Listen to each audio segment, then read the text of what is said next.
fisiopatología y el abordaje de los pacientes con diabetes mellitus gestacional y las mujeres diabéticas que también salen gestando, que son dos cosas diferentes, son dos temas diferentes, por así decirlo. ¿Qué pasó? Se activó mi cámara.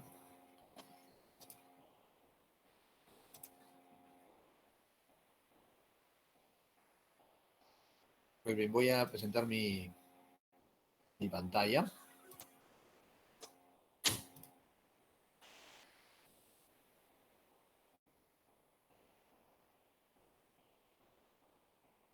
Me avisan si que pueden visualizarla. Sí, doctor. Sí se ve. Sí, doctor. Okay. Bien, vamos. Doctor, ¿usted nos escucha bien a nosotros? Sí, estoy escuchándote bien.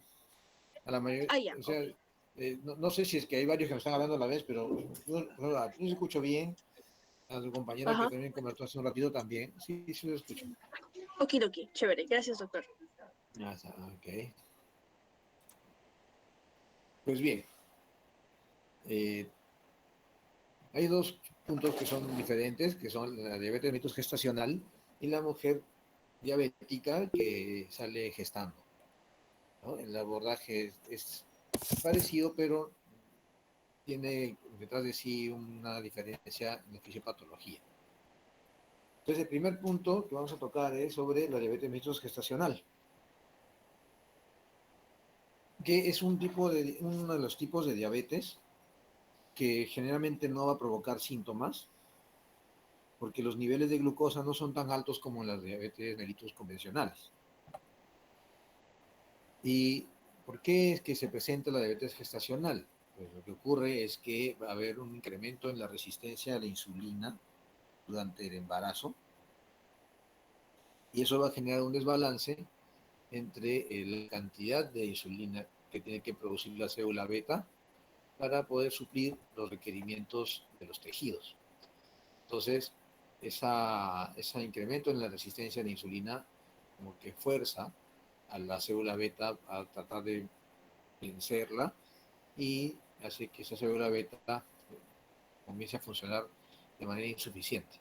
No logra vencer la resistencia y eso es lo que lleva a la elevación de las glicemias durante el embarazo.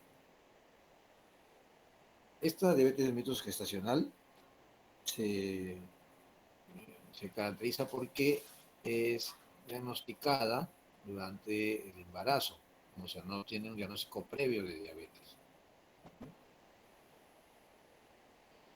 Y también el diagnóstico de diabetes mellitus gestacional va a necesitar tratamiento, ya sea con dieta o con insulina, o sea, va a haber un amplio de posibilidades de tratamiento, independientemente de si la mujer que presenta ese problema ¿no? requiere un tratamiento u otro, el diagnóstico de diabetes gestacional es el que está presente, ¿no? En otras palabras, mujeres con diabetes gestacional pueden necesitar tratamiento con dieta o con insulina, ¿no? O sea, una variedad de tratamientos.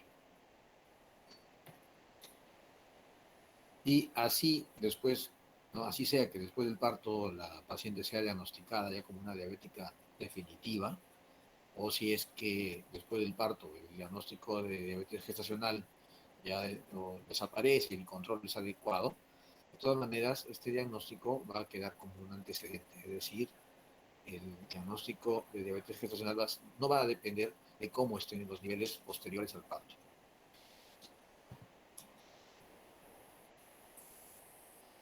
¿Y qué tan frecuente es el cuadro de diabetes gestacional? Pues hay diversas series reportadas a nivel mundial. En países del Asia puede llegar hasta el 15% aproximadamente. En Europa y en Norteamérica la tasa de diabetes gestacional es menor y se calcula que a nivel mundial un 7% de los embarazos son los que van a presentar diabetes gestacional, lo cual da una cifra aproximada de 200.000 casos por año a nivel mundial.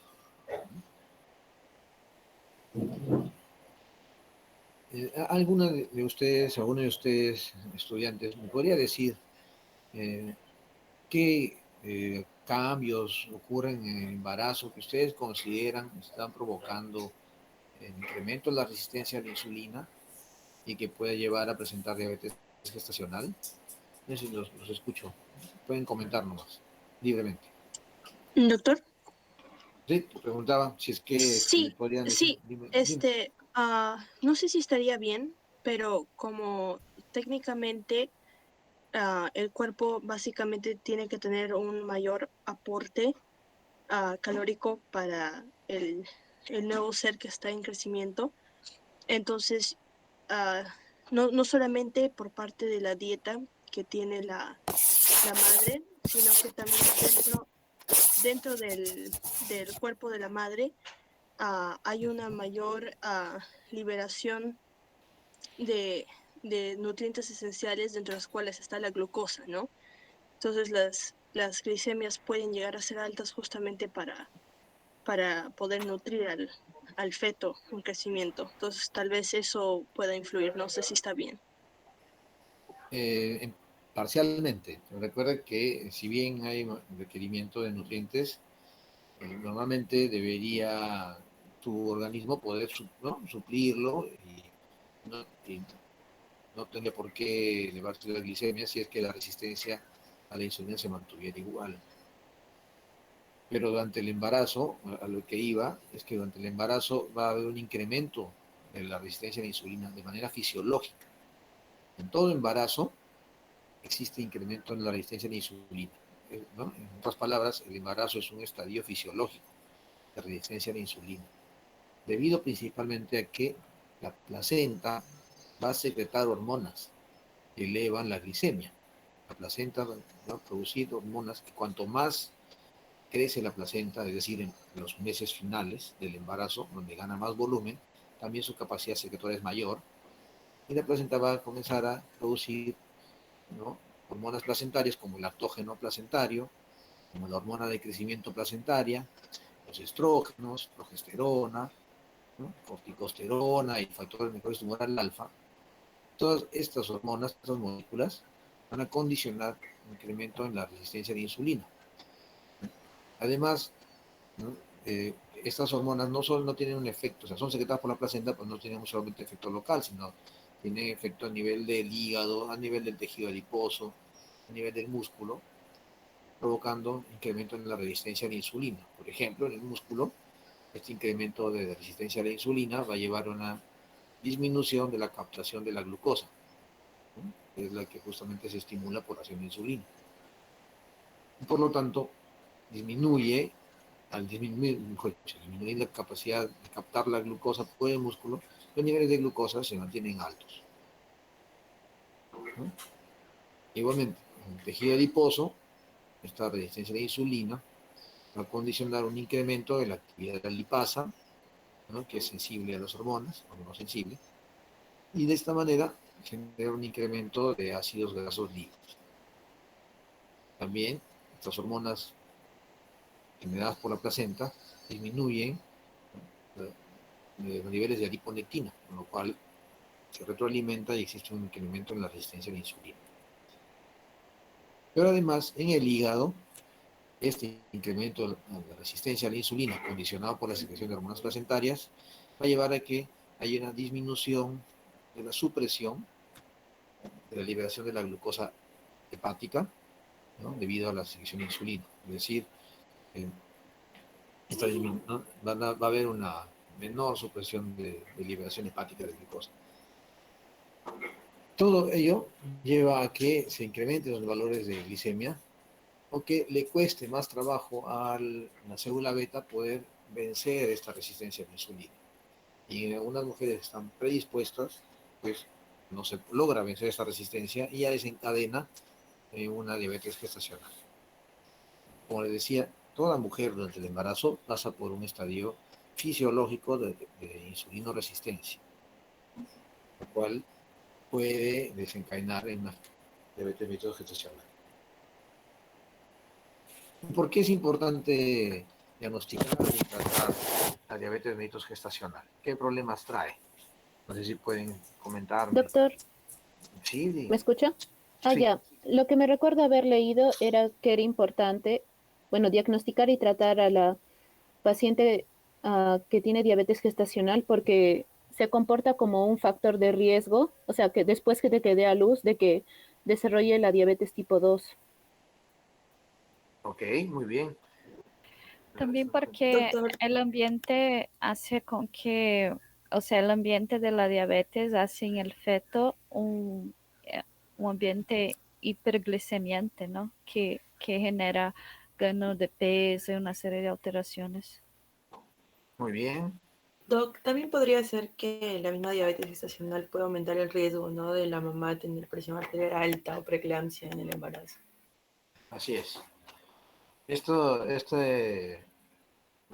resistencia a insulina, esta diabetes mellitus gestacional, incrementa, ¿no?, el tamaño del bebé y conlleva riesgos tanto para la madre como para el bebé, ¿no?, en el momento del parto y también antes del parto.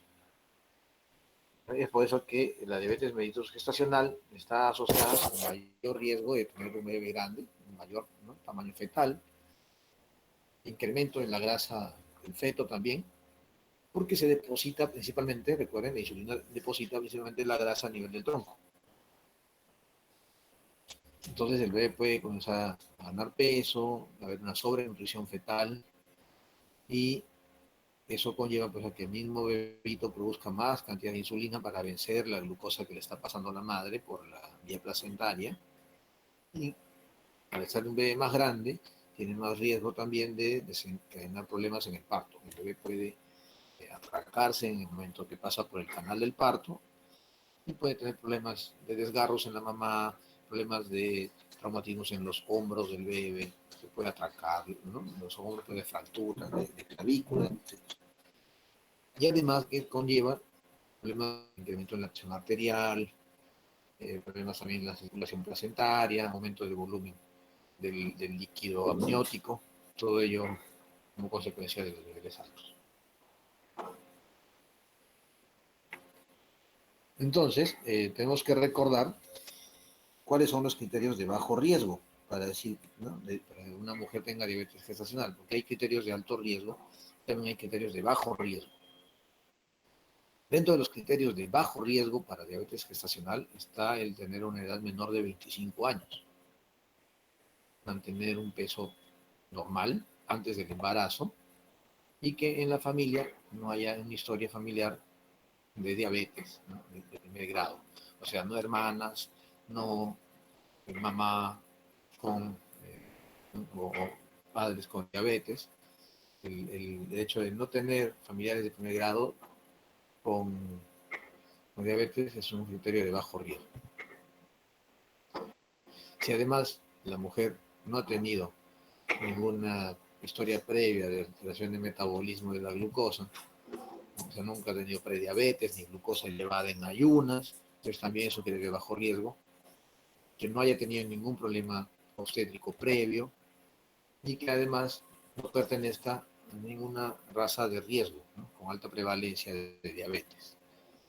Las razas de alto riesgo son los hispanoamericanos, los nativos americanos, asiáticos, no asiático-americanos, todos ellos son grupos étnicos de alta prevalencia. Entonces, para decir que una mujer tiene bajo riesgo, tiene que cumplir obviamente todos los criterios, ¿no?, que están aquí, que son todos los criterios de bajo riesgo, son, si los junta todos, entonces se puede decir que es una mujer de bajo riesgo para desarrollar diabetes gestacional. Y eso es importante, ¿por qué? Porque para hacer el diagnóstico de diabetes gestacional, se van a tener que hacer unas pruebas. Y se podrían salvar de hacerse estas pruebas si es que una mujer reúne todos esos criterios de bajo riesgo, ¿no?, que están mencionados ahí. Hay dos formas, dos conjuntos de criterios diagnósticos para diabetes gestacional. Uno que ya tiene muchos años y otro que tiene alrededor de 10 años ya, ¿no?, en uso, y que actualmente se aceptan las dos maneras dependiendo de cuál sea mejor recomendado por justamente por cada una de las asociaciones médicas en cada localidad.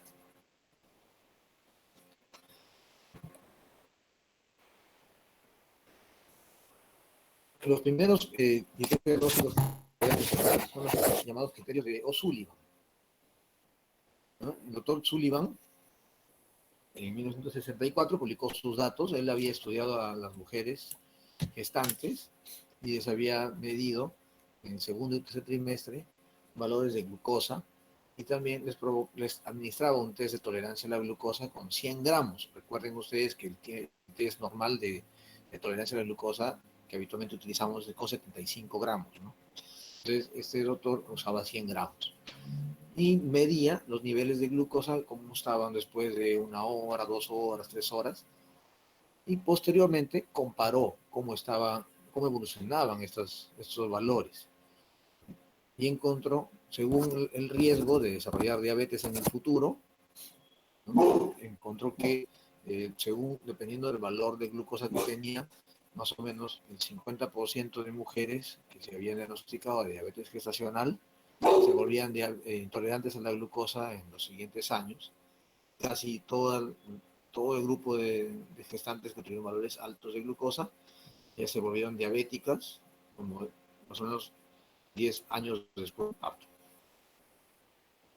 Entonces, él más que todo fue evaluó la proporción de diabéticas y de intolerantes a la glucosa después de unos años del parto y los correlacionó con los valores que había obtenido él cuando estas mujeres habían estado embarazadas.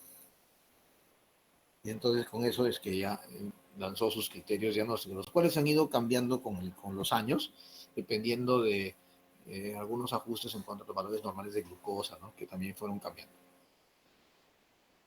Entonces, estos criterios de O'Sullivan han sido utilizados por más de 50 años ya actualmente, ¿no? 40, 50 años, y son bien aceptados, solo que como consta de 2 pasos, entonces es más trabajoso y por eso a veces se prefiere utilizar los otros criterios que también les voy a mencionar.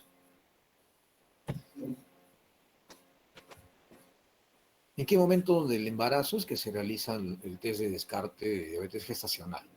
Se recomienda hacerlo entre las 24 y 28 semanas, es decir, casi en el final del segundo trimestre, que es cuando la placenta comienza a ganar más volumen, ¿no? Empieza a crecer más y, como les mencionaba, estas pruebas de descarte de diabetes gestacional se deben realizar en todas las gestantes, salvo que la gestante reúna todos los criterios de bajo riesgo, como les mencioné en una diapositiva anterior, ¿no? Que sea menor de 25 años, que no haya historia familiar de diabetes de primer grado, que tenga un peso adecuado, que nunca haya tenido problema obstétrico, etcétera, que no pertenezca a raza de riesgo. Todos esos criterios de bajo riesgo, si es que la mujer los reúne, se podría exonerar de hacer las pruebas de descarte de diabetes gestacional.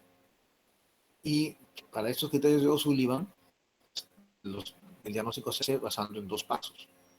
El primer paso es darle 50 gramos de glucosa, ¿no?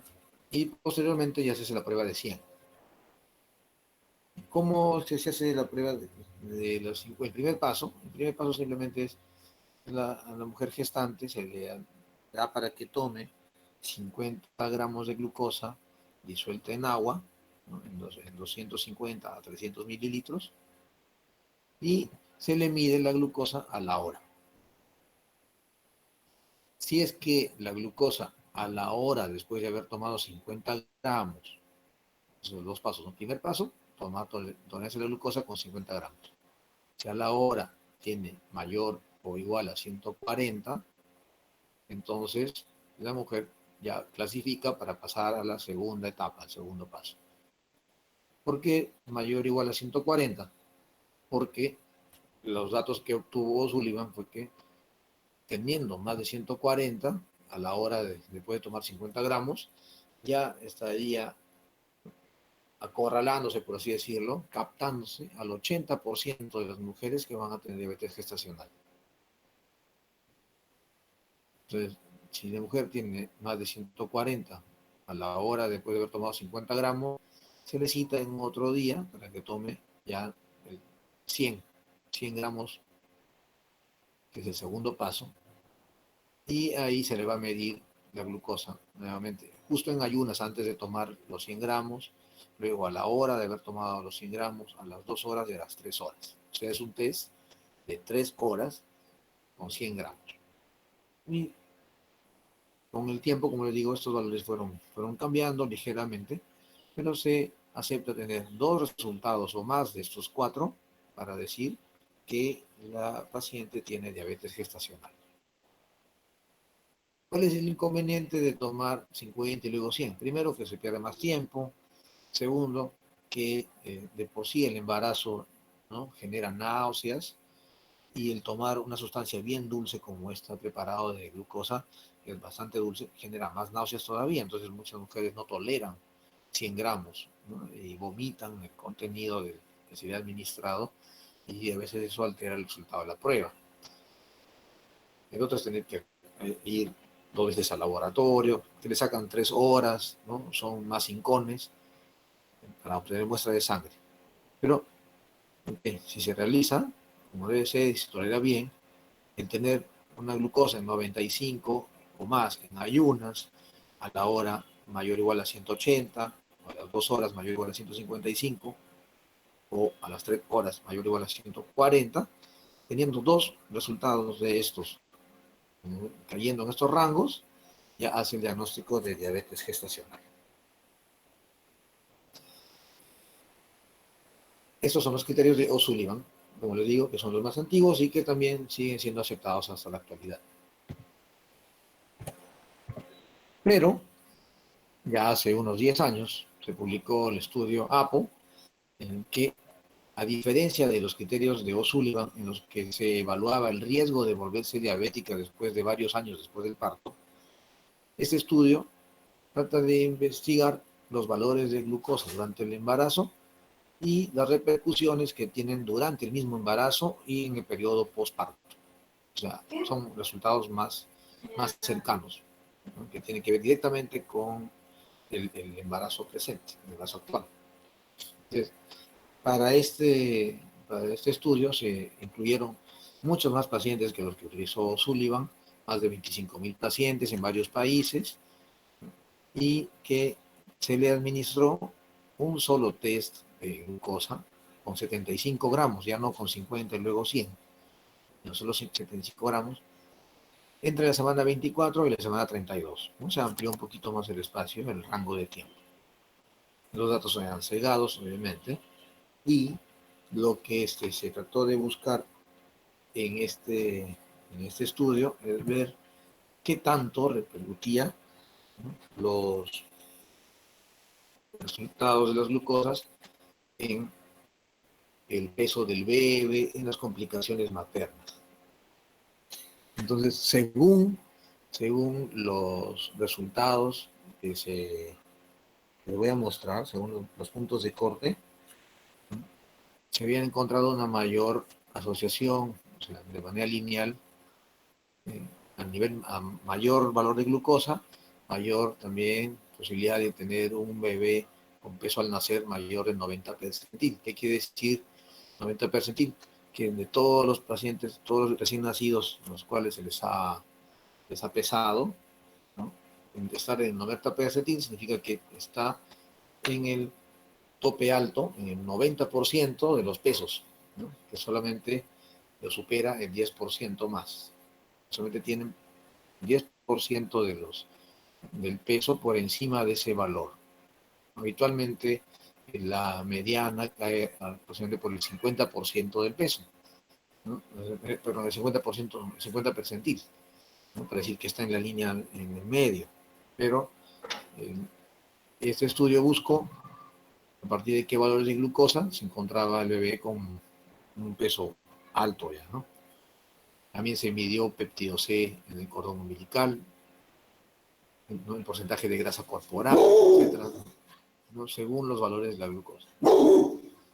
Y también influyó en este estudio el buscar como resultados secundarios la tasa de preeclampsia, complicaciones en el parto, ¿no? Si se adelanta el parto es pretérmino, o si es que hay un bebé muy grande para la pelvis de la mamá, o si hubo hiperbilirubinemia, o si es que hubo necesidad de usar la unidad de cuidados intensivos neonatales. O sea, ya son resultados mucho más cercanos al parto, al embarazo actual. Ya no tienen que esperar para ver si en 10 años se vuelve diabético, ¿no? Entonces, ¿qué encontró?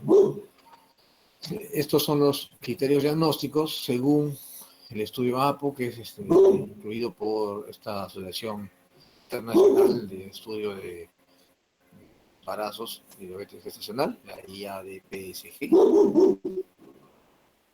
Obviamente ya no tiene que cumplir como con los criterios de O'Sullivan de tener dos resultados o más a las límites de tolerancia, sino suficiente con que tenga un resultado en estos valores para decir que ya la mujer tiene diabetes gestacional. Si en ayunas tiene 92 de glucosa o más, ya es suficiente para decir que tiene diabetes gestacional. O si a la hora tiene 180 o más, o si a las 2 horas tiene 153 o más.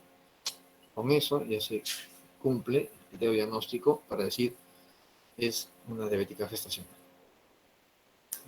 Ya no es que tiene que cumplir más varios valores, suficiente con uno solo.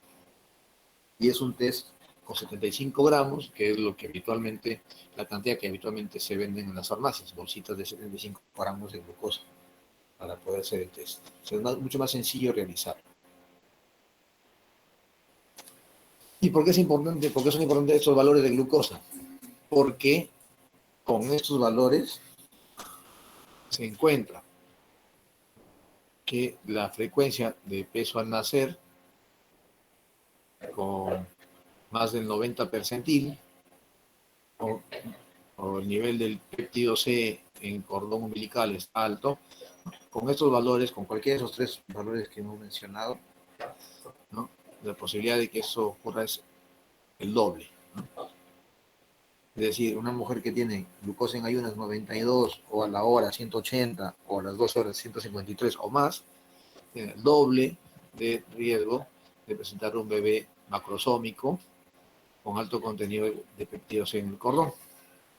También el tener esos valores de glucosa incrementa la frecuencia de preeclampsia, es decir, una patología en la que se incrementa la presión arterial en el embarazo, 2 veces mayor, y la probabilidad de que el parto termine antes del tiempo programado o que sea derivado a cesárea es el 45% mayor. En otras palabras, con esos criterios ya se está relacionando los valores de glucosa con sus repercusiones en el mismo embarazo o el parto. Por eso es importante poder diagnosticar la diabetes gestacional en su debido momento para evitar complicaciones en el embarazo. Entonces ustedes miran cuál de los dos se pueden usar. Aquí los endocrinólogos utilizamos los segundos, ¿no? Del estudio APO, los criterios de la IADPSG. En la maternidad están divididos. Un grupo de médicos utiliza los de la IADPSG, hay otros que utilizan los de O'Sullivan. En algunos países se quejaron cuando sacaron los criterios de O'Sullivan de circulación y después tuvieron que volver la Asociación Mundial de Estudio de Diabetes, etcétera, tuvo que sugerir que se reincorporen para que sean utilizados. Entonces, a la actualidad se utilizan los dos, dependiendo del país, según los consensos de los colegios profesionales, colegio médico, colegio de obstetrices, de la asociación de ginecólogos, etc. Según los recursos con los que se cuente, si es que hay disponible 100 gramos y se puede realizar en una hora, si no, con 75.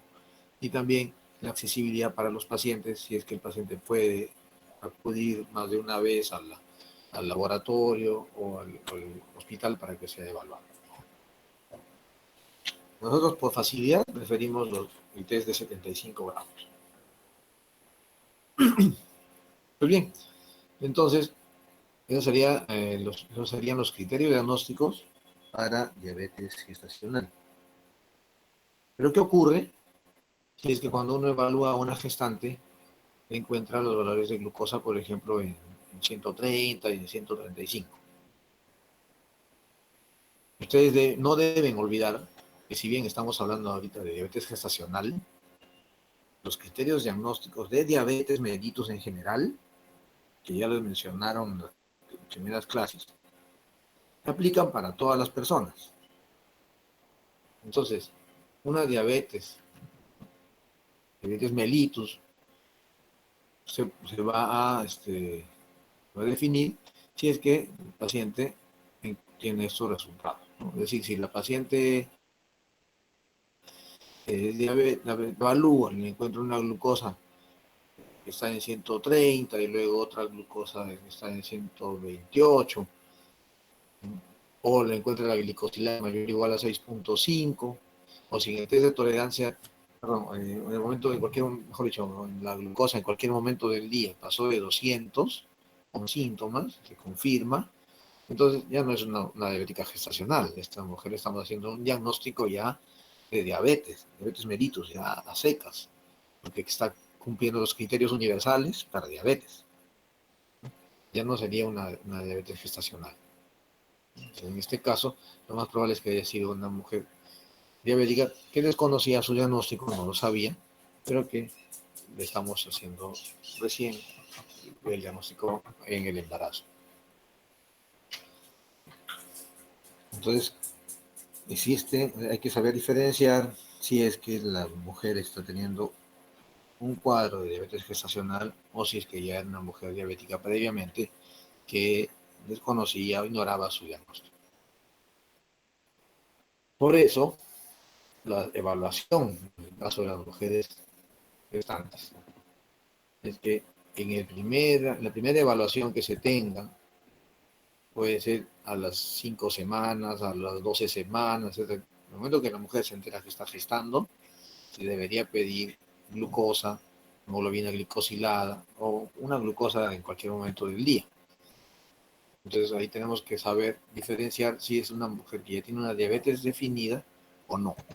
Si es que uno le encuentra los criterios diagnósticos comunes y corrientes de diabetes, ¿cierto? Entonces, si tiene la glucosa mayor o igual a 126, con glicosilada mayor a 6.5, o la glucosa en cualquier momento del día mayor o igual a 200, con poliuria o policia, entonces es una diabetes ya definida y se cataloga como una diabética preexistente.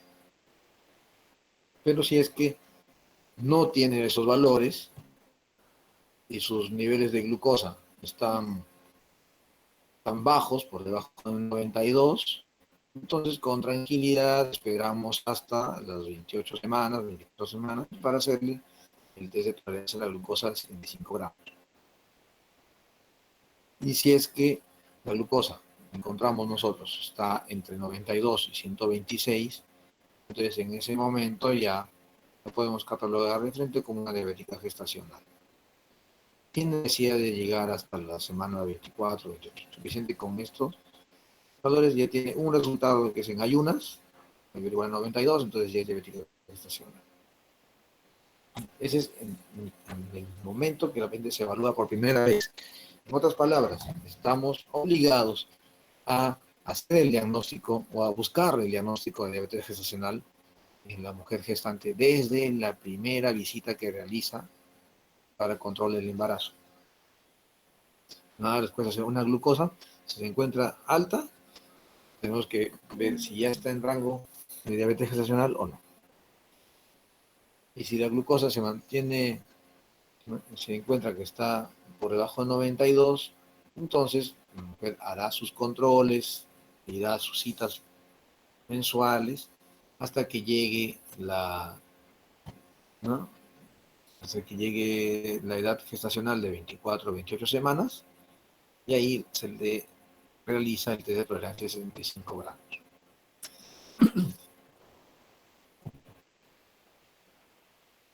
Esta es la continuación. Les decía que llegada a las 24 o 28 semanas se le realiza el test de tolerancia con 75 gramos y si es que ese test de tolerancia arroja los resultados así bien altos, de glucosa mayor o igual a 126 o de 2 horas mayor o igual a 200, entonces ya es una diabética definida. No fue diabética gestacional nunca, es una diabética de fondo. Si tiene un resultado o más elevados, es diabética gestacional. Y si salen con todos los resultados ok, entonces es una mujer gestante normal, que no tiene ningún problema de glucosa. En este punto quisiera detenerme un poco para ver si tienen alguna duda, porque por experiencia les digo que siempre hay dudas en respecto a esto. Dice el doctor, pero ¿qué tal si llega con tanto de glucosa? Quisiera ver si es que hay una pregunta respecto a cómo se evalúa a la mujer gestante desde que llega por primera vez al control. ¿Tiene alguna pregunta? A ver. Doctor, entonces no, o sea, en la gestante no llegaríamos a colocar un prediabetes o yo le clasifico como diabetes definida o tiene diabetes gestacional o es normal. Así es. Claro, no hay prediabetes del embarazo. Porque de por sí, como podrán ver, los valores de glucosa para hacer diabetes gestacional no son muy altos, ¿no? O sea, realmente, diabetes mellitus gestacional vendría a ser una especie de prediabetes, ¿no? Por los valores que tiene. Pero realmente no, solamente tú puedes clasificarla como diabética existente o definida o una normal o diabetes gestacional. Uh-huh. Ok. Doctor, Sí. es una consulta. Dependiendo de la cantidad de glucosa y que tenga la paciente, ¿van a ser los factores de riesgo o cualquiera? No entendí bien a qué te referías como dependiendo de la glucosa o sea el factor de riesgo. No, me refiero a que dependiendo de la cantidad de glucosa que la paciente presente durante toda la gestación, va a depender si hay más factores de riesgo para ella y para el, para el bebé. Lo que pasa es que los niveles de glucosa van a estar condicionados por las características de la paciente. Si la paciente es una paciente con exceso de peso, su posibilidad de elevar más las glucosas está presente. O si es que la paciente tiene, ¿no?, historia familiar de diabetes, o si la misma paciente ya ha tenido en otro embarazo anterior una diabetes gestacional, entonces su posibilidad de elevar las glucosas es mayor. Entonces, no necesariamente va de la mano. A más glucosa, más factor de riesgo, ¿no? Pero sí te hace pensar en que es una mujer que tiene más posibilidades de presentar el cuadro. Gracias, doctor. Uh-huh.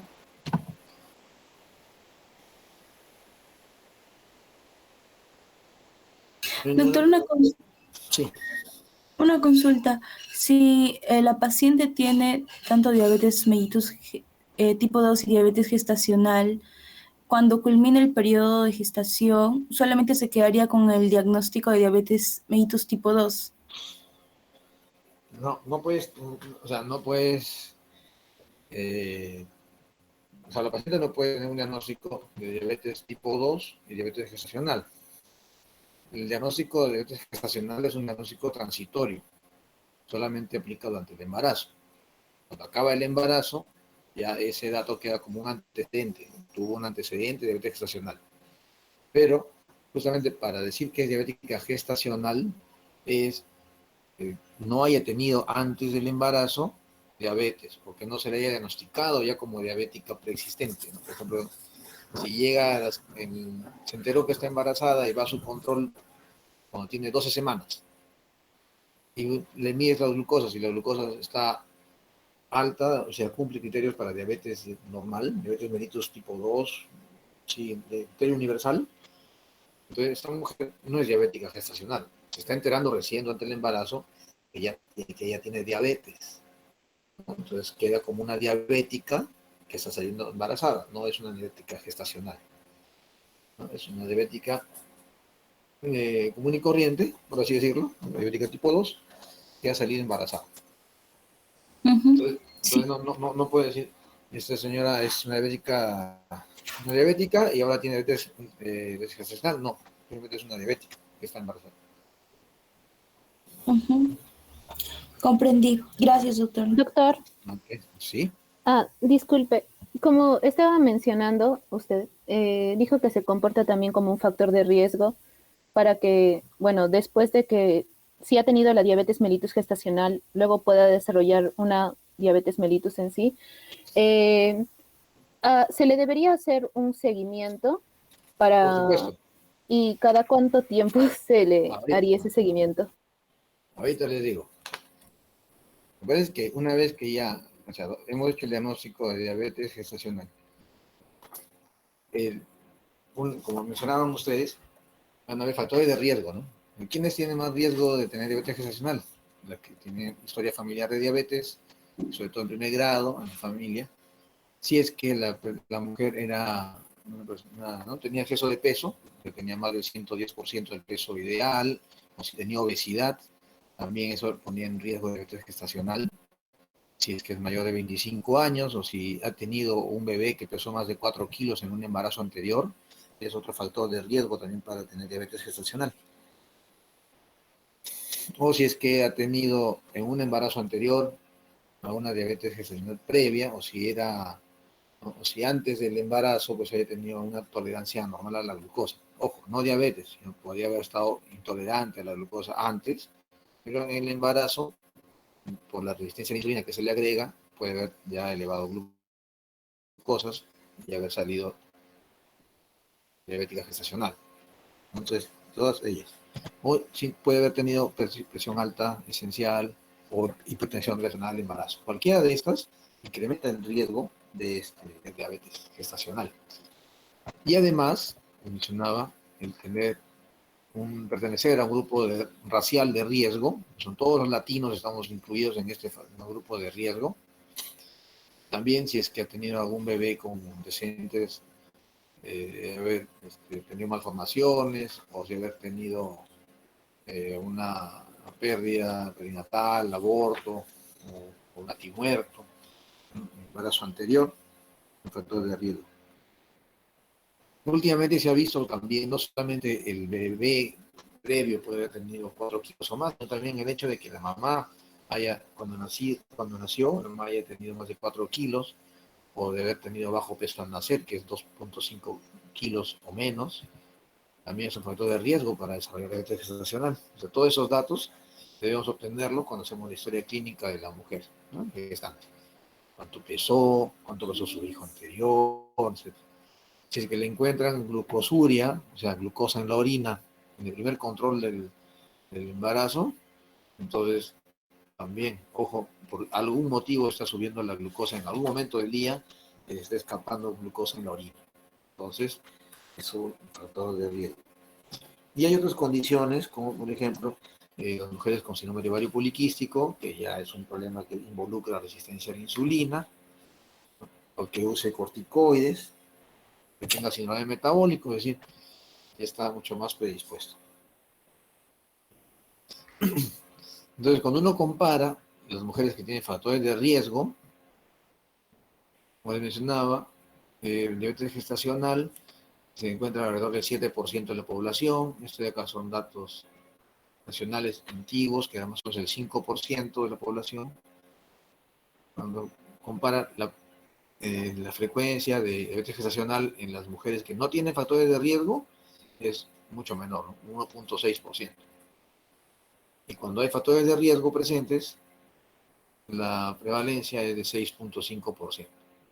Pero si uno compara las mujeres con factores de riesgo con las mujeres que no tienen factores de riesgo, se ve pues que el riesgo relativo, teniendo factores, es 4 veces, ¿no? Comparado con una mujer que no tiene factores de riesgo. 4 veces más riesgo de desarrollar diabetes gestacional.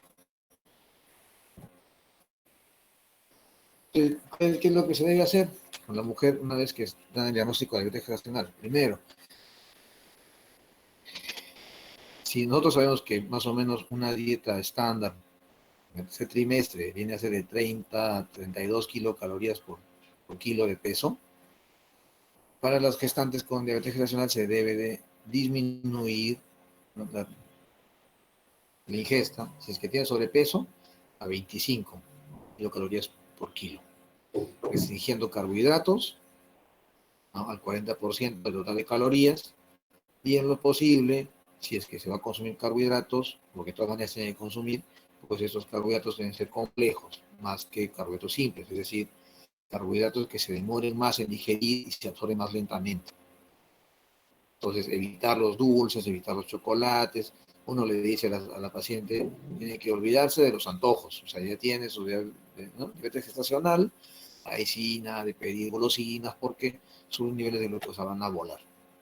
Entonces, se le recomienda en todo caso, sí puede consumir papa o pan o arroz, pero en cantidades limitadas, ¿no? Para que no exceda la cantidad de calorías, para no descontrolar sus niveles de glucosa. Se deben medir las glucosas de manera, ¿no?, frecuente, hacer un seguimiento de los valores de glucosa y ver cómo es el peso de la mamá durante el embarazo y cómo es el tamaño del bebé también. Entonces uno le dice, se va a cuidar en los alimentos, va a hacer actividad física, sin saltar, obviamente, solo debe caminar, y los chequeos en cuanto a, ¿no?, cómo va el tamaño del bebé por ecografía, y se le mide también la glucosa a la mamá. Una vez que ya tiene diagnosticada la diabetes gestacional, lo que se debe recomendar es que con el cuidado en la alimentación, la glucosa en ayunas, tomada en el laboratorio, o sea, en el tubo, no la glucosa de glucómetro, que es la glucosa capilar, sino la glucosa en ayunas en el laboratorio, no debería pasar de 105. Si uno le encuentra glucosa que está más de 105, a pesar de estar cuidados en los alimentos, entonces ya tiene que agregarle medicación al cuidado a los alimentos, ¿no? A veces tiene que agregarse insulina, o en algunos casos los pacientes toman metformina, porque hasta ahora no hay datos que nos digan que hace daño, pero no está recomendada todavía de manera internacional. Entonces se le va chequeando los valores de glucosa y se le va haciendo ecografías para ver cómo va el peso del bebé. Si uno le hace ecografías, se le ve que le miden la circunferencia del abdomen del bebé, o sea, el perímetro abdominal del bebito, y se ve que está por encima del percentil 70 para su edad. Es un bebé gordito, pues, tiene riesgo de complicarse, está ganando mucho peso, y eso es debido a que la mamá está con los niveles altos de la glucosa. En cambio, si se hacen la ecografía y se ve que el bebito tiene su perímetro abdominal, está por debajo del percentil 70, es decir, que está dentro del 70% de los pesos, de los perímetros de los bebés para la misma edad, pues se puede continuar igual, ¿no?, con el cuidado en la alimentación. Pero como es difícil poder mandar a la mamá al laboratorio a hacerse análisis a cada rato, porque le tiene que sacar sangre, encima se anemizan, y además tiene que estar tomando pastillas para la anemia, o sea, hierro y todo. Entonces no puede estar sacándole tanta sangre a cada rato. Es más sencillo hacerle el seguimiento con el glucómetro. El glucómetro es un aparatito con el que le hincan en el dedo y una gotita de sangre sirve para medir la glucosa. Esa glucosa obtenida por glucómetro se denomina glucosa capilar. Entonces, la recomendación es que si le medimos con glucosa capilar, o sea, con glucómetro, en ayunas, una mujer debería tener menos de 95. Y después de consumir alimentos, a la hora no debería pasar de 140, y a las 2 horas no debería pasar de 120.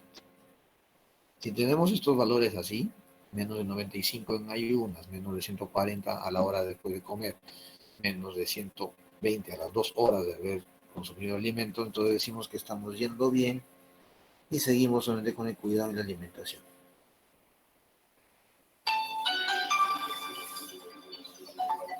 Y ya vamos a ver la parte que me preguntó su compañera, ¿qué hacer después del parto, no?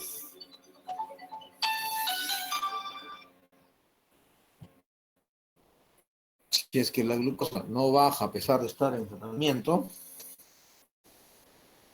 entonces ya se debe agregar insulina. Generalmente se coloca una dosis de insulina que va entre 0,6 a 1 unidad por kilo por día. Y inclusive se pueden combinar la dosis de insulina NPH con insulina regular, que es cristalina, ¿no?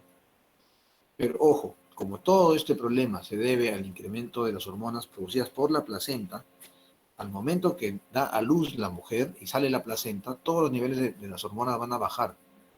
Y entonces se debe suspender el tratamiento. Ya no tendría por qué tener la glucosa alta al momento del parto. Yo he visto a veces pacientes que están hospitalizadas, están con insulina, y dan a luz y le siguen poniendo la insulina. Y ya no necesita, entonces al día, ahí nomás en la tarde, pum, hacen hipoglicemia. Porque ya no necesita. Entonces, con frecuencia, una vez que sale la placenta, da a luz, ya la necesidad de insulina ya disminuye. Ya no es necesario la insulina. Solamente hay que medir la glucosa, a ver cómo está. Y con eso, se puede ir a su casa. Se suspende la insulina después del parto, se reevalúa con las glucosas maternas. Y tampoco se recomienda que el parto pues se retrase mucho, ¿no? Lo que se recomienda es que el parto se dé alrededor de la semana 38, salvo que haya otras condiciones. Entonces, no siempre termina en cesárea. Lo que se debe hacer es mantener el tratamiento, ¿no?, hasta la fecha del parto. Si el bebé gana un peso de manera normal y el canal del parto de la mujer, o sea, la pelvis de la mujer está bien, entonces se puede intentar parto normal. No siempre hay necesidad de cesárea, solo cuando ya está grande.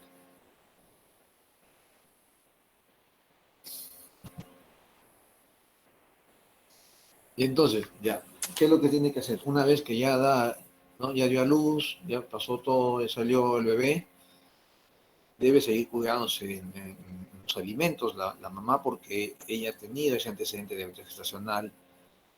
No le conviene subir de peso, no le conviene eh, consumir muchos carbohidratos, porque está predispuesta, ¿no? Ya viene a ser una clarinada de alerta en tener diabetes gestacional. Entonces, se recomienda que después del parto, entre la semana 6 a la semana 12 después del parto, se tiene que hacer otra vez un test de tolerancia a la glucosa. Y con ese resultado se hace entre la semana 12 y la 6, o sea, máximo en 3 meses después del parto, se reclasifica para ver si el resultado sale normal, pues la mujer ahorita está normal, pero con el antecedente de haber tenido diabetes gestacional. O su prueba de tolerancia a la glucosa puede salir en rango de intolerancia, pues queda como intolerante a la glucosa, o puede salir ya como diabética definitiva. Pero afortunadamente eso ocurre en menos del 5% de los casos aquí en Sudamérica. Eso es bueno. ¿No? Esto era para justo lo que me había preguntado su compañera. ¿Qué pasa, no?, después del parto? O si es que después va a seguir igual. Diabetes gestacional, ya no. Una vez que da luz, ya dejó de ser diabética gestacional, solo le quedó el antecedente, ¿no? Entonces, toda mujer que tiene diabetes gestacional se tiene que reclasificar después del parto. Doctor, Doctor. ¿Sí? Oops, sorry. Go ahead, Ale. la suspensión de la insulina en la paciente con diabetes gestacional sería inmediatamente después del parto. Sí. Ok. Sí, ni bien da la luz, ya no es necesario. Es más, por ejemplo, si la paciente está recibiendo insulina porque está hospitalizada y la van programando y le dicen mañana o en la noche usted va a entrar a cesárea, por ejemplo, ya uno le está diciendo por favor, ya no le ponga de insulina. Ahorita ponle una insulina, si está con su, o sea, si ya se aplicó la insulina durante el día, se le puede poner una vía con dextrosa para que cuando dé a luz, por lo menos por ahí le pase un poco de glucosa mientras que todavía dure el efecto de la insulina que se puso. Pero ya no le vuelvan a poner otra dosis más porque si no van a hacer hipoglicemia. Entonces, eso es lo recomendable. Doctor, Sí. cuando ya hay un antecedente de que la paciente en su primer embarazo haya tenido diabetes gestacional y digamos en el caso que la paciente quiera quedar embarazada, aún no está embarazada, pero quiera tener otro hijito, en este caso, ¿qué medidas o actitudes preventivas se puede tomar para antes de quedar embarazada? Entonces, por decir, si la paciente tiene que seguir una dieta previo a quedar embarazada o si requiere alguna medicación o simplemente se tendría que esperar a que quede embarazada y evaluar durante todo ese proceso del embarazo. Ya, entonces si ha tenido diabetes gestacional previamente y quiere tener Ajá. otro bebé, uno le recomienda que siempre se cuiden los alimentos. O sea, se supone que después de este parto anterior le hicieron su tolerancia a la glucosa y salió normal, solamente quedó con el antecedente de diabetes gestacional, ¿no es cierto? O sea, no es prediabética ni tampoco es diabética ahorita. Ajá. Entonces, si solamente tuvo antecedentes, se le pide que tenga un peso adecuado, que se cuide en la alimentación y si es que tú le puedes decir eso, pero mucha gente que sigue con exceso de peso, ¿no? O más gordita todavía que antes. Entonces, si sale gestando, lo único que hay que hacer es controlarla más seguido desde el comienzo, decir, ¿no? Este es de alto riesgo, puede empeorar su resistencia a la insulina durante el embarazo. Se le mide igual en el primer control, se le mide cómo está su glucosa para ver si es que no está diabética, o sea, para ver si es que no está con diabetes definida o con diabetes gestacional ya desde el comienzo, y solamente cuidado en la alimentación y seguimiento con glucosas. Pero uno le puede recomendar mucho, uno le dice, no baje de peso, no se exceda en alimentos, tenga cuidado, pero no, muchos no en caso, o se desaparecen, y no vienen 3, 4 años, y cuando vuelven ya están embarazadas, ¿no? Y vienen todos, tengo allí hijos que me cuide ¿no? Para un embarazo, pero ya estoy embarazada, entonces ahí recién regresa. No, ahí solamente es Okidoki. cuidado en la alimentación, sí. Gracias, Ujú. doctor. Y entonces, esta tolerancia a la glucosa, que es lo que siempre se recomienda para aquellos que han tenido problemas de diabetes gestacional o igual que el resto de población que está en riesgo, se debe hacer cada 3 años. En el transcurso de esos 3 años, la mujer puede hacerse una glucosa pues, una vez al año, a ver cómo está. Si su glucosa sale un poquito alto, se hará la tolerancia a la glucosa antes de los 3 años. Pero si es que sus niveles de glucosa van bien en sus chequeos anuales, se espera con tranquilidad para hacer su tolerancia cada 3. Y ver si en algún momento se le manifiesta la diabetes definitiva.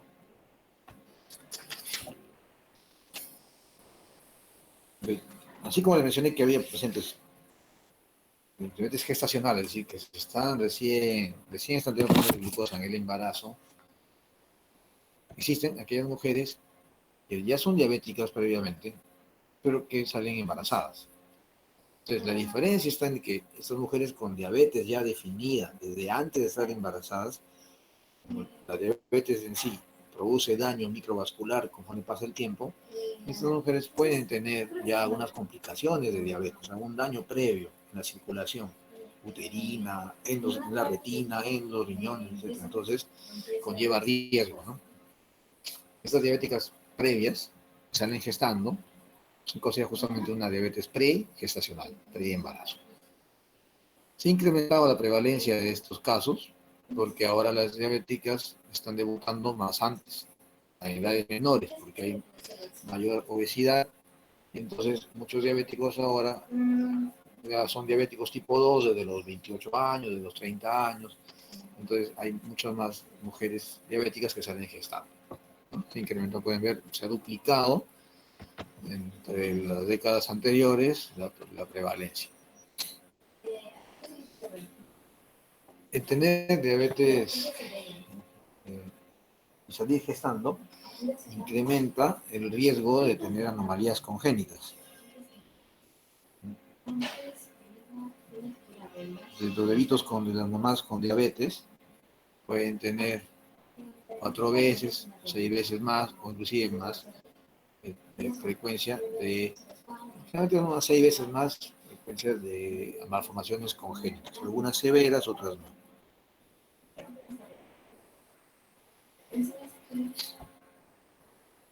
Y esta prevalencia de anormalidades, anomalías genéticas, va de la mano con el nivel de descontrol de glucosa. Es decir, a mayor nivel de glucosa, también mayor riesgo de tener malformación.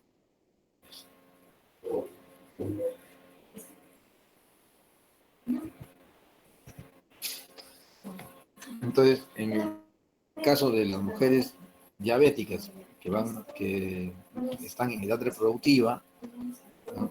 Se les pide, por favor, que si están deseando tener un nuevo bebé, lo recomendable es que mantengan un buen control de su diabetes, por lo menos unos 6 meses antes de la fecha que están pensando tener bebé, ¿no? Diciendo todo, el próximo año me voy a casar y quiero tener mi bebé de aquí a 2 años, entonces, desde ahorita ya debe ir cuidándose, pero más aún cuando esté meses antes de la concepción. Y muchos de ellos pues, requieren usar insulina, ¿no? Insulina para mantener un buen control de glucosa. Pero si es que toman fármacos orales y están bien controlados, pues no hay problema. Y también se ha visto que el nivel de la glucosa materna en el tercer trimestre del embarazo se correlaciona de manera más directa con la mortalidad perinatal. Los bebitos nacidos de mujeres diabéticas mal controladas tienen mayor riesgo de mortalidad.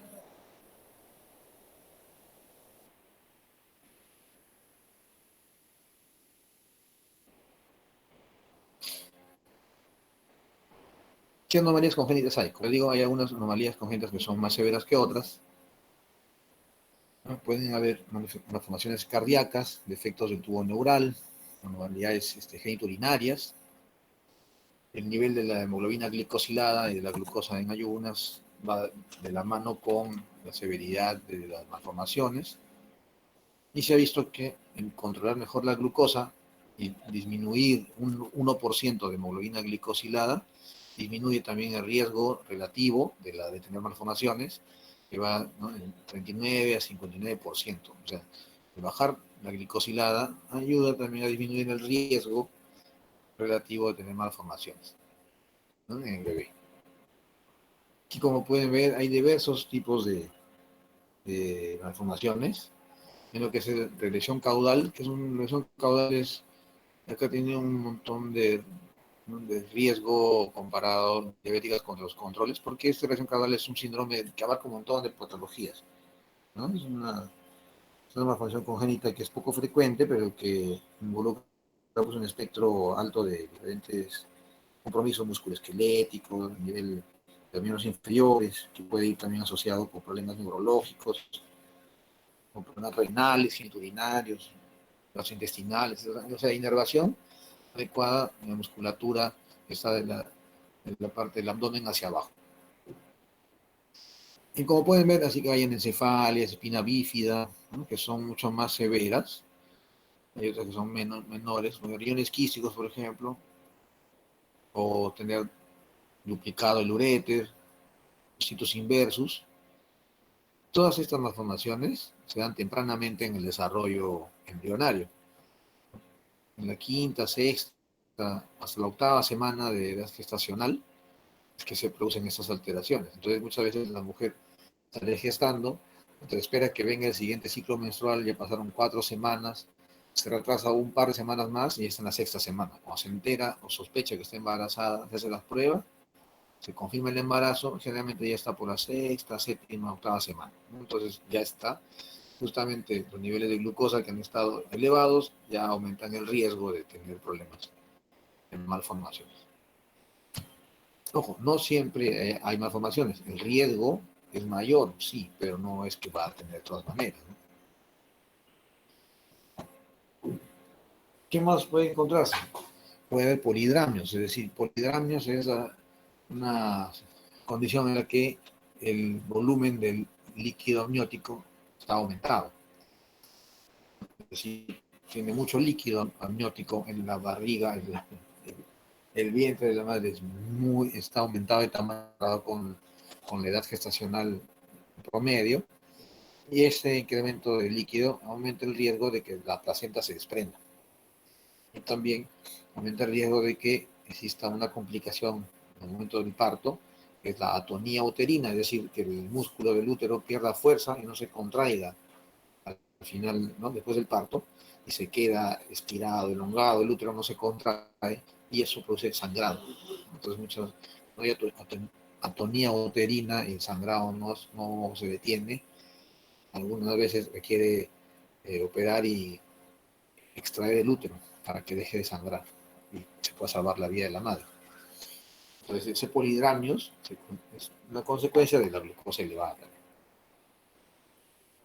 La macrosomía fetal es que el bebé pese más del 90 percentil, o sea, más o menos que esté por encima del 90% de los pesos adecuados por esa edad, ¿no? Se puede con frecuencia.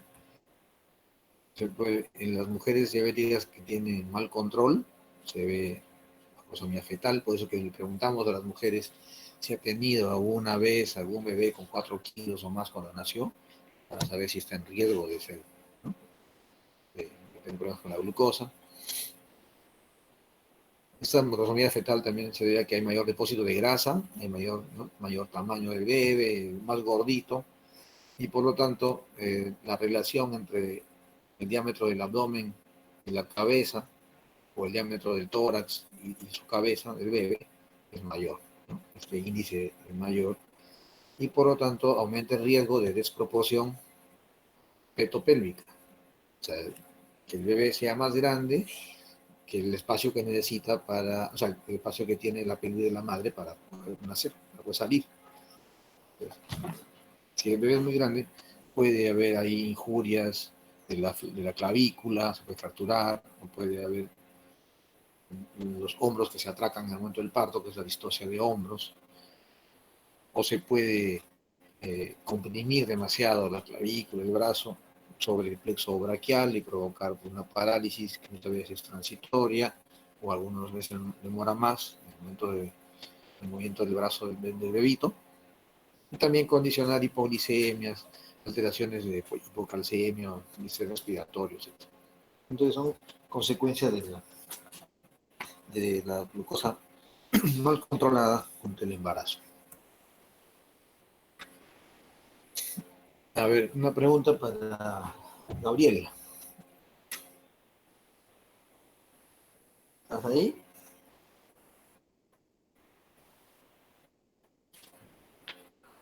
¿Está la delegada?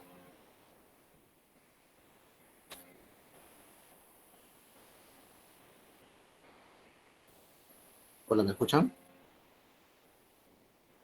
Sí, doctor, escuchamos. Sí, Sí, doctor. doctor, sí se le escucha. Y entonces, Gabriela, quería preguntarte una cosa. ¿La glucosa es una molécula que atraviesa la placenta o no?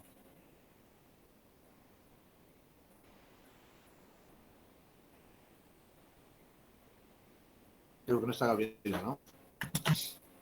A ver, ¿alguien quiere comentar?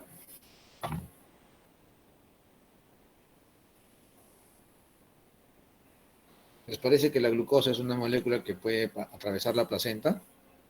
Sí, doctor. Es una molécula pequeña, ¿no es cierto? O sea, sí pasa. Sí. Y se encarga de nutrir al feto. Claro, entonces, normalmente de la madre diabética le va a pasar la glucosa, que es una molécula pequeñita, a través de la placenta hacia el bebé. Ok. ¿Qué ocurre con la insulina? La insulina es una molécula más grande. ¿Pasa placenta o no? ¿Qué creen? No, Pues no pasa la insulina, ¿no? La insulina de la madre no pasa al bebé. pero la glucosa que ya pasó va a producir que el bebito que tiene su páncreas funcionante, el bebito produzca su propia insulina, porque la glucosa que pasó de la mamá al bebé le hace aumentar la glucosa del bebé, y ante esa glucosa que se eleva, el bebé con su páncreas produce más insulina propia, insulina, ¿no? Aumenta la secreción fetal de insulina. Y la insulina es un factor de crecimiento, se comporta como un factor de crecimiento en el bebé, pues que el bebé crece más de lo debido. Y ese crecimiento es lo que conlleva los riesgos de tener problemas en el momento del parto. Muy bien. ¿Qué otra consecuencia puede haber debido a la diabetes mal controlada en el embarazo? Cuando ya hay daño en la circulación placentaria, pues recuerden que los pacientes con diabetes tienen compromiso vascular, ¿no? Entonces, así como hay bebés grandes, también puede aparecer bebitos menores de 2,5 kilos, o sea, bajo peso al nacer. ¿Producto de qué? De que se compromete la circulación de la placenta, ya no pasan una cantidad de nutrientes adecuada, la irrigación es mala, entonces el bebé comienza a presentar retardo en el crecimiento. Eso se puede ver con la ecografía. Las ecografías ahora todas tienen el Doppler incluido, entonces puede ver el flujo sanguíneo en la placenta, a ver si está adecuado o no. Si es que no está adecuado en la placenta, se denomina que la placenta envejece más rápido. Entonces, si se ve que la placenta está envejeciendo muy rápido, se debe programar ya el parto antes, para evitar que el bebé sufra. Puede existir muerte intrauterina si es que no se llega a actuar a tiempo, y también se presenta la hipoglicemia neonatal. Hipoglicemia neonatal, una disminución de la glucosa que está por debajo de 36 miligramos por decilitro en el bebito, y que puede ocurrir en las primeras 48 horas de vida. Y eso es como consecuencia de la cantidad de insulina que tiene el bebé circulando. Para poder explicarlo un poco mejor, yo tengo un esquema que me gusta poner siempre. Eso es lo que mencionábamos en la diapositiva anterior, ¿no? Que el bebé, debido a la glucosa que pasa de la madre, genera un incremento en la secreción de insulina en el bebé. Eso es un hiperinsulinismo. Pero una vez que ya nace el bebé, se rompe la conexión entre la madre y el bebé. El bebé ya no recibe aporte de glucosa por la madre, y la capacidad de lactar todavía al comienzo, ni bien nace, es débil. El bebé no lacta adecuadamente en las primeras horas de vida. Entonces, el aporte es menor, pero tiene circulando una cantidad alta de insulina. Eso es lo que lleva a que el nivel de la glicemia disminuya en el bebito y presente hipoglicemia neonatal. Por eso todo bebé, o mejor dicho, toda mujer diabética que va a dar a luz, que está en trabajo de parto, los médicos de ginecología o de obstetricia que están atendiendo a la mamá, ya deben comunicar a pediatría o a neonatología para que estén atentos al momento que va a dar a luz la mujer, da a luz, y el bebé debe ser llevado rápido a neonatología para que se le administre glucosa, ya sea por gotitas vía oral o por vía endovenosa. Ahí ya el trabajo en equipo es muy importante. Muy bien. Como les mencionaba, las mujeres con diabetes que se ven gestando muchas veces pueden tener ya daño previo en algún órgano, ¿no? Entonces, cuando hay un tipo de neuropatía autonómica que compromete al movimiento del aparato gastrointestinal o al vaciamiento gástrico, esa neuropatía autonómica se denomina enteropatía diabética. Entonces, esta gastroenteropatía diabética, en la que la mujer se siente llena, tiene náuseas y vómitos, etc., puede empeorar justamente por las náuseas y vómitos del embarazo. Además que el bebé ocupa espacio en el abdomen de la mujer, hace que la mujer se llene más rápido, tenga mayor sensación de náuseas, ¿no? Igualmente, la retinopatía diabética puede evolucionar. Nosotros seguramente van a ver en las clases que existe retinopatía preproliferativa, leve, moderada, severa, ¿no? Y también hay retinopatía proliferativa. Entonces se ha visto que durante el embarazo se producen muchos factores de crecimiento de neovasos, ¿no? Hay proliferación de neovasos en placenta, el bebé está formando tejidos, ¿no? Entonces todo eso también, eh, estos factores de crecimiento de neovasos, o sea, de nuevos vasos, pueden provocar que crezcan nuevos vasos en la retina y se incremente, ¿no? Más o menos el 6% de los que tenían una retinopatía proliferativa leve, ¿no?, pasan a retinopatía proliferativa. Igual, si tuviera una retinopatía preproliferativa un poco más avanzada, ya sea moderada o severa, el porcentaje que evoluciona hacia retinopatía proliferativa es mayor.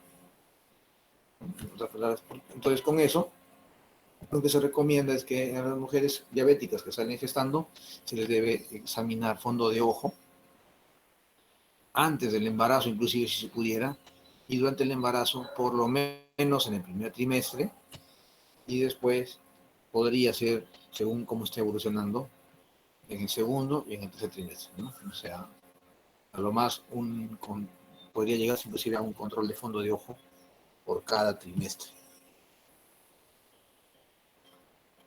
Y no solamente la retinopatía diabética puede empeorar, sino también el riñón, ¿no? La función renal va a empeorar durante el embarazo. Si hay una nefropatía diabética con el embarazo, hay mayor proteinuria, mayor caída de la función renal, dependiendo de qué tan mal estaba su riñón antes del embarazo, pues va a haber una mayor o menor disminución en la función. Recuerda también que la presión alta durante el embarazo puede dañar más el riñón, y es que si ya tenía microalbuminuria,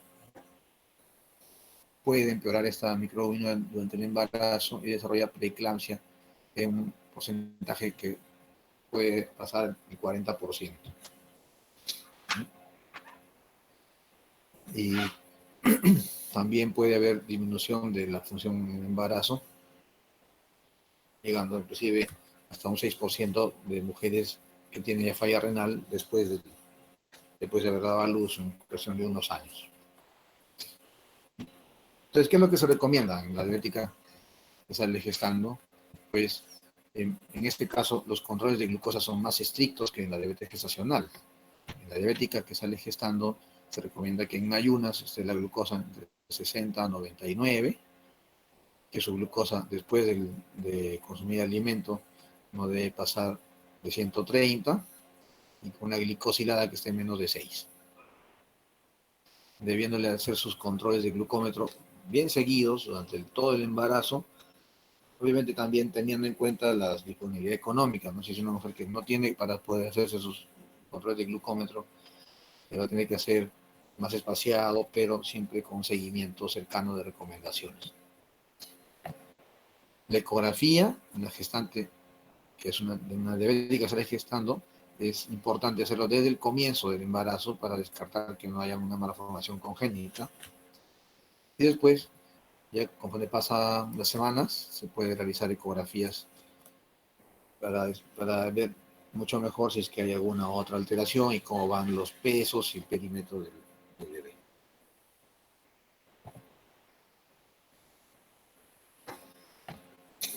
Dentro de los controles, evaluar, ¿no? Como digo, cada vez conforme se acerca más la fecha del parto, los controles son más seguidos. Hay pruebas que se realizan los ginecólogos, los ginecobstetras, que son pruebas como el non-stress test, o sea, el test no estresante, para evaluar movimientos del bebé, cómo está, el perfil biofísico para ver el peso, los perímetros cefálicos, abdominales, etc. En las semanas 32 a 34, hacer estudios de maduración pulmonar fetal, si es que uno piensa que el bebé debe nacer antes de tiempo, por lo menos ya ir dando medicación, eso hacen los ginecobstetras, ¿no? Medicación para madurar el bebé, madurar el pulmón del bebé, perdón, medir la hemoglobina glicosilada mensualmente y también ver cómo está la proteinuria en 24 horas y la depuración de creatinina en cada trimestre. El manejo es con insulina. hasta ahora muchas mujeres diabéticas que toman metformina salen gestando sin darse cuenta y cuando ya se enteran que están embarazadas, ya tienen como 3 meses, han estado tomando metformina y la mayoría, ya no se encuentra hasta ahorita ningún dato que impide el uso de la metformina, pero tampoco se han hecho estudios para decir si realmente es seguro, ¿no? O sea, ahorita mucha gente utiliza metformina, sobre todo porque tienen temor de usar insulina, y no se ha visto ningún problema todavía. Probablemente ya vaya a ser incluida en las recomendaciones futuras. Igualmente, no se utilizan habitualmente sulfonilurias, pero se están corriendo estudios en la actualidad para evaluar si es que son seguras o no, para ver si es que se pudiera manejar también la diabetes del embarazo con, con estas sulfonilurias. Y eso es todo. La última parte he tenido que acelerar un poco porque ya se me acababa el horario. Si tienen alguna pregunta. Doctor, essas recomendações para a mulher que já tem diabetes e pues empieza a restar, ¿eso es solo para diabetes tipo 2 o independiente si es tipo 1 o tipo 2? No, independiente. Si es tipo 1, definitivamente la paciente estaba usando insulina antes del embarazo y durante el embarazo va a tener que seguir usando solamente insulina. Uhum. ¿No? Pero Cambio, significa que tem que esses mesmos controles, ou seja, glicosilada menos de 6 e todo isso, e eu também sí, para ella, não? sí, para Ah, ya. ambas. Uhum. Para ambas, Ok. sí. La ventaja es que la diabética tipo 1 no, o sea, de por sí el mecanismo fisiopatológico de la diabetes tipo 1 no es resistencia a la insulina, ¿no? Es deficiencia de insulina. Entonces, lo más probable es que la diabética tipo 1 utilice insulina, pero en menor cantidad que la diabética tipo 2. La diabética tipo 2 es más resistente a la insulina y a ello se le agrega la resistencia habitual del embarazo, y entonces la cantidad de insulina que tiene que aplicarse es generalmente mayor que la que utilizarían las diabéticas tipo 1. Pero eso se va viendo con sus controles de glucosa. Ok, Doc, gracias. Doctor, ¿Sí? ah, cuando mencionó de las complicaciones, ¿no? Porque hay algunas que se pueden detectar en el primer trimestre, como podrían ser las malformaciones, ¿no?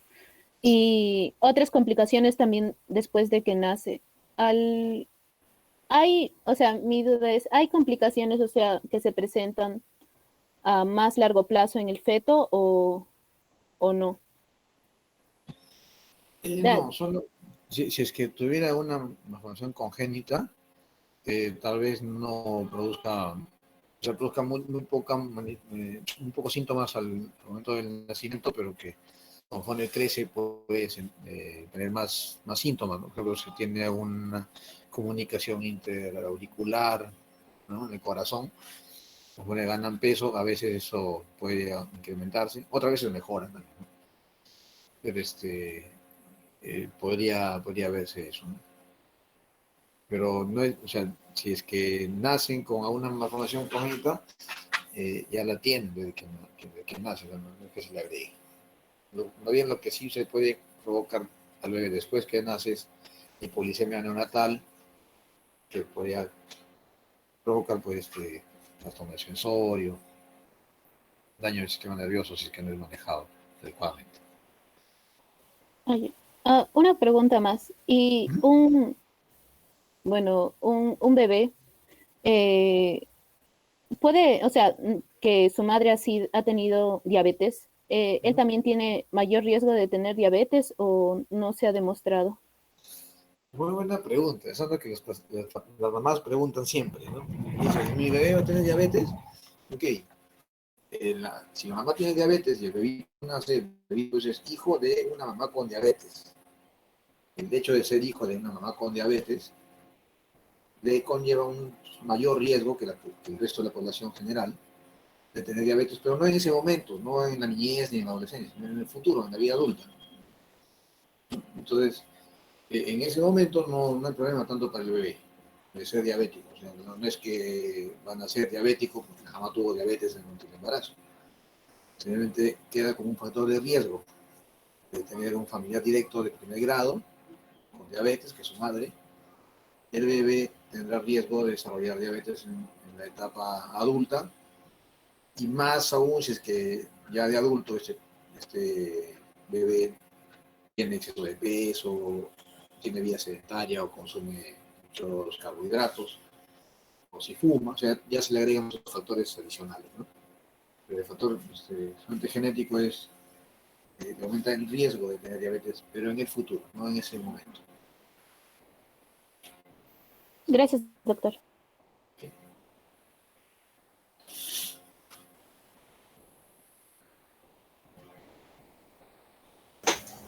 Doutor, estoy acá, ¿me ha llamado? ¿Cómo?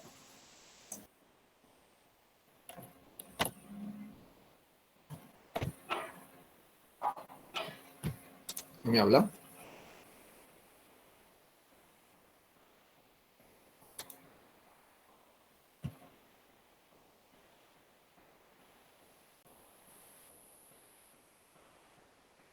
Hola. Acá estamos, Doc. Ah, ya. Sí, estoy llamando a Gabriela para preguntarle, pero no contestó.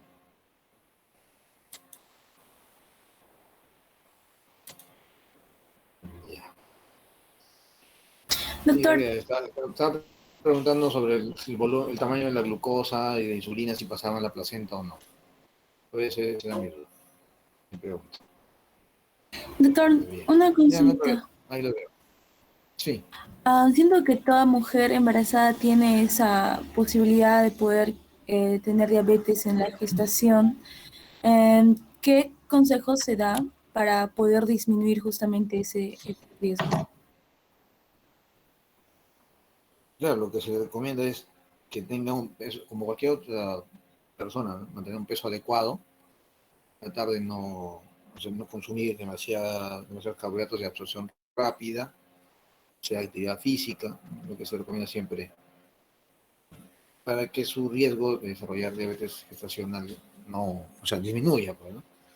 Porque de por sí la resistencia a la insulina que le genera el embarazo se va a sumar a la resistencia a insulina que puede tener ella si tuviera exceso de peso, o si tuviera acantosis nigricans, ¿no? En el cuello, en las axilas, esas manchas oscuras que aumentan, que indican que tiene resistencia a insulina, pues va a incrementarse durante el embarazo. Seguramente ustedes van a ver muchas embarazadas que tienen el cuello oscuro, las axilas oscuras.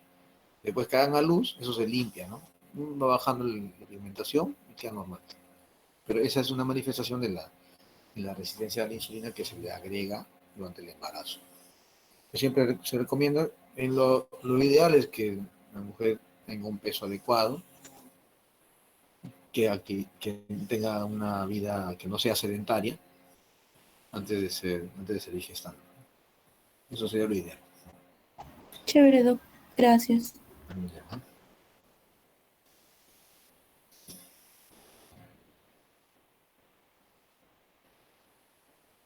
Ok.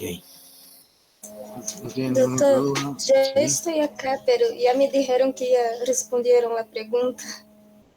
Claro, yo respondieron a lo que estaba preguntando. Sí, no hay problema, Gabriela. Ya está. Listo, chicos. Entonces, son las 4:02. Imagino que tendrán clase también. María, solamente era de 2 horas la clase. Muchas gracias, Doc. No, que se cuiden. Gracias, doctor. Gracias, Doc. Bendiciones. Gracias. Igualmente, cuídense mucho. Nos vemos en la siguiente Gracias, clase. doctor. Nada, Bendiciones. igual.